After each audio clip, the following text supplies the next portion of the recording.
There's a lot of attention around Sinclair Broadcasting and its conservative bent. This is a company that owns stations all across the country. And last month I reported that the company was mandating its local stations to produce these media-bashing promos.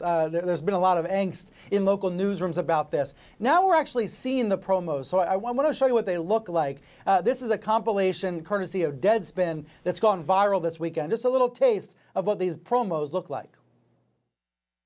The sharing of biased and false news has become all too common on social media. More alarming, some media outlets publish things simply aren't true without checking facts first. Unfortunately, some members of the media use their platforms to push their own personal bias and agenda to control exactly what people think. And this is extremely dangerous to our democracy.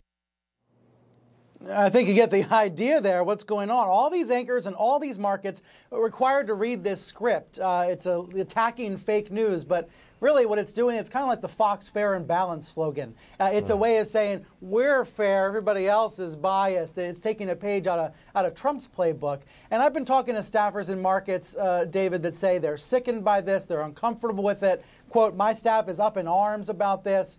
Zerwick, you're in Baltimore. Sinclair's based right up the road. What's your impression?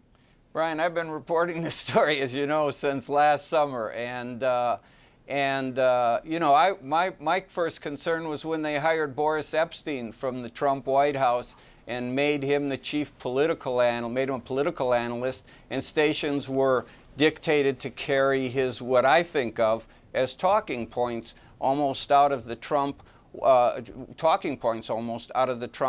White House. There's a lot of pushback. Look, I think reporters and anchors, especially when you centralize a message, and this is what's important, Brian, if you are centralizing a political message to however many, more than 200 stations, I think it'll be if they get the FCC approval for this, to 200 stations, you have one of the great political messaging machines in the world.